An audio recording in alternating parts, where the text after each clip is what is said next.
السلام عليكم ورحمة الله تعالى وبركاته. مرحبا بكم معايا على قناة وصفات آدم وكريم.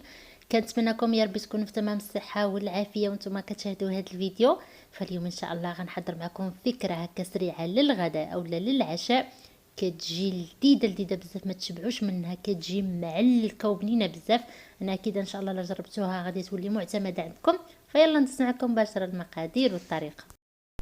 فبسم الله على بركة الله. في مقلاة غادا ندير زيت الزيتون اولا زيت المائدة ولا ديروا خليط بينهم يعني كي بغيتو.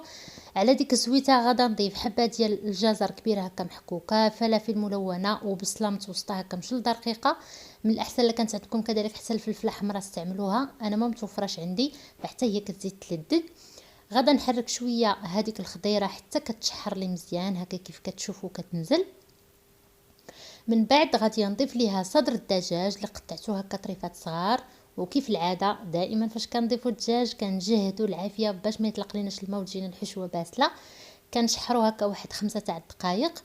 من بعد غادا نبدا نضيف التوابل، فكندير الملحه لانه ما درتهاش في الاول، كندير الابزار اولا الفلفل الاسود، شويه ديال الثوم بودره اللي كيبقى اختياري، الا ما متوفرش عندكم تعوضوه بفص ديال الثوم كتحكوه يعني كتشحروه مع الخضره في الاول. كنضيف الهريسه اولا الحار، وهنايا غنضيف رشه ديال بهارات الكاري كتجي لذيذه بزاف، هي كتبقى خطوه اختياريه لكن صراحه يعني اللي لم توفر عندكم من الاحسن تستعملوه. فكنعرفوا بهارات الكاري كتواتى بزاف مع الدجاج، يعني كنصحكم انكم تضيفوها كتجي لذيذه بزاف. ضفت كذلك ملعقه صغيره ديال التحميره ونص معلقه صغيره ديال الخرقوم اولا الكركم. صافي غنخلط هكا داك التوابل مع دوك المكونات الاخرين ونشحر الحشوه هكا واحد 2 ديال الدقائق. ومن بعد قبل ما نطفي عليها كنضيف ليها قزبر ومعدنوس مقطعين رقاقين، كنخليهم هما الاخرين باش تبقى النسمه باينه. وغنطفي على الحشوه اولا على هاد يعني هاد العماره هذه بحال بحال. وكنضيف ليها ملعقه كبيره ديال الجبن بحال الجبلي اولا اللي متوفر عندكم باش كتجينا هاد الحشوه معلكه ولذيذه. صافي وفي هاد الاثناء راني قلت لكم طفيت عليها وغنخليها على جنب. وبالنسبه لا بيشاميل فغندير واحد الكميه اللي قليله، كنوضع في كاسرونه ملعقه صغيره تكون عامره ديال الزبده، كنتسنى عليها هكا شويه حتى كتذوب ليا تماما. من بعد غنضيف ليها ملعقه كبيره تكون عامره شويه ديال دقيق الفرص اولا الفرينه، فانا هنا درت ملعقه كبيره ما عامراش بزاف، وعاودت من بعد ضفت واحد ربع معلقه كبيره، يعني نتوما ديروا ملعقه كبيره تكون عامره شويه. كما شفتوا هاني ضفت هذاك 4 معالق كبيره، وكنحرك داك الدقيق مع الزبده ونخليه هكا شويه على النار واحد دقيقه هكا باش البيشاميل ديالنا ما كيجيناش فيها المذاق تاع الدقيق. من بعد غنبدا نضيف الحليب، فعندي كدفعه اولى ضفت هنا كاس ديال العنبه ديال الحليب ونصف كاس، يعني درت كاس ونص. كتضيفوا الكاس الاول حتى كتخلطوا، عاد كتضيفوا نصف الكاس الاخر وتستمروا بالتحريك حتى كتعقد معكم البيشاميل. فغيبان لكم بانها ما غتعقدش معكم بزاف، حنا ما بغيناش يعني بيشاميل تجي عاقده بزاف، غادي تماسك غير شويه، وهي اصلا من بعد فاش كتبرد راها كتزيد كتماسك. صافي طفيت هنا على لا بيشاميل وكنضيف ليها باش نسمها، ضفت شويه ديال الملحه، شويه ديال الكوزه اولا جوز الطيب، وشويه ديال الابزار ولا الفلفل الاسود. صافي وغادا نخلطها هكا ونخليها على جنب. بالنسبه للبطاطس فاخديت تقريبا 1 كيلو الا ربع حتى الكيلو ديال البطاطا اللي سلقتها بالقشره ديالها. من بعد حيت ليها القشره وكنخليو هي يعني مازال سخونه. غادا نضيف ليها ملعقه كبيره ديال الزبده، وكنضيف الملحه لانه سلقتها بلا ملحه. كنضيف كذلك شويه ديال الابزار اولا الفلفل الاسود، شويه ديال الثوم بودره مع ملعقه صغيره هكا ما تكونش يعني عامره بزاف ديال التحميره اولا البابريكا.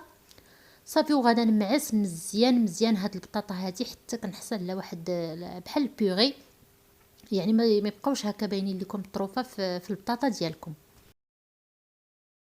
فمن بعد ما معكتها مزيان غنضيف ليها شويه ديال المعدنوس مجفف اولا الا عندكم طريح حتى هو ضيفوه، يعني قطعوه ضيفوه.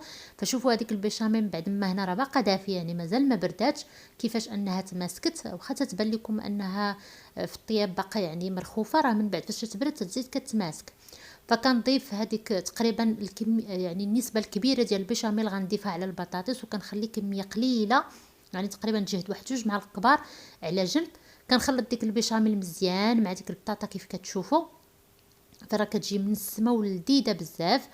وكندوز هنا الحشوه ديالتي اللي خليتها على جنب. غنضيف ليها هذيك البيشاميل اللي بقات ليا كما قلت لكم، تنضيفوا غير واحد الكميه قليله، تقريبا واحد 2 معالق كبار. غنخلطها هكا باش ديك الحشوه ديالنا كتزيد كتجينا معلكه وبنينه، ما كتجيناش ناشفه. فهاد الكغطان ما شاء الله راه كيجي يعني معلك، ما كيجيش نهائيا ناشف. فكناخذ نصف الكميه ديال البطاطا اولا البيغي اللي حضرت، كناخذ المول ندهنو بشويه ديال الزبده وكنوزع عليه نصف الكميه كيف كتشوفوا. كنحاول انني نقادها. فخديت واحد الملعقه اللي كنغمس ليها الظهر ديالها في زيت المائده باش هكا ما تلصقش ليا ديك البطاطا، وكتساعدني انني نسرحها. من بعد كنجيب الحشوه كيف كتشوفوا، غادا نوضعها فوق ديك الطبقه ديال البطاطا وغادي نوزعها يعني بكل سهوله. يعني راه ما كتلقاوش يعني معها شي مشكل. غتوزعوها هكذا مزيان على ديك الطبقه ديال البطاطا. نعاود مره اخرى نجيب داك النصف الاخر اللي خليت على جنب ديال البوغي اللي حضرت، غادا نوضعوه هكا فوق ديك الحشوه باش كنغطيها تماما. فغنبقى هكا يعني من الاحسن ديروا هكا كميه توزعوها كل بلاصه ديروا فيها شويه باش كتجيكم من بعد سهله انكم تسرحوها. كنعاود نجيب دائما الملعقه، يعني كتسهل عليكم الخدمه اولا هاد التقنيه هادي. كتغطسوا ليها الظهر ديالها في الزيت ديال المائده وكتبداو هكا تقادوا فيها، يعني كتسهل عليكم الخدمه وتجي وكيجي كذلك حتى الشكل ديالها كيجي يعني مقاد. صافي من بعد ما قديت ديك الطبقه ديال البطاطا كنوزع عليها هاد الجبن ديال الموتزاريلا هذا. فهذا كناخذو من ليدل صراحه يعني كيجي زوين بزاف لي غاتان. كنشري هذا كنخليه غير بغيت نحضر هكا شي غاتان كنستعملو من الفوق. كنوزع يعني واحد الكميه اللي لا باس بها يعني ديال الجبن باش كيجينا الطبق لذيذ. وهناك خطوه اختياريه غندير شويه ديال الزبده. كناخذ هكا الزبده نقطعها طريفات. صراحه انا كاع لي كغاتا اللي كنحضر تندير فيهم هكا واحد طريفات ديال الزبده من الفوق حيت كتذوب وكتعطي لك الكغاتا واحد البنه يعني زوينه بزاف. صافي وغندخل الكغاتا ديالي الفرن على 190 درجه، العافيه شاعله من الفوق ومن التحت حتى كيتحمر. فهذا هو الكغاتان ديالنا من بعد ما كتكون اولا كيكون داك الجبن يعني ساح وتحمر كياخذ هذا اللون زوين بزاف. فهنا راني يلا خرجته من الفران، غنتسنى عليه هكا واحد شويه حتى غيدفى. وكنزين ليه هنا الوجه ديالو بشويه ديال المعدنوس المجفف اولا طري اولا تخليوه غير كيف ما هو، ماشي ضروري يعني ديروا هذه الخطوه هذه. صافي هنا غنقطعو معكم. هنا راه واخا خليته يعني باش يبرد يعني مازال سخون، فراه كيجي ما شاء الله ما نعاود لكمش. يعني كيجي واحد الطبق اللي معلك، يعني ما كتحسوش نهائيا انه يعني ناشف اولا كيوحل. يعني تقدروا تاكلوه غير هو بلا خبز بلا حتى شي حاجه. وهنا واخا تيبان لكم يعني الشكل ديالو يعني مرخوف فلانه هو مازال سخون، فديك البيشاميل مازال سايحه، مازال كذلك حتى داك الجبن. فمن بعد فاش كيبرد يعني راه كديك البطاطا كتماسك وكتقطعوه يعني كيولي الشكل ديالو يعني بحال كتقطعوه يعني في شي طارط، غير لانه دابا مازال سخون كما قلت لكم. باقي المكونات كلهم مازالين سخانين وسايحين، لكن راه كيجي رائع بزاف. ما نعاود لكمش البنه اللي فيه وديك النكهه ديال الكاري يعني شي حاجه طوب ديال الطوب. تقدموه هكا مع شي طبق ديال سلطه يعني من اختياركم، كيكون وجبه متكامله ولذيذ بزاف. فوصلت النهايه ديال الفيديو، ان شاء الله تجربوا الوصفه وتعجبكم. شكرا لكم بزاف على المشاهده، نتلاقى بكم مره اخرى على قناه وصفات ادم وكريم. مع السلامه.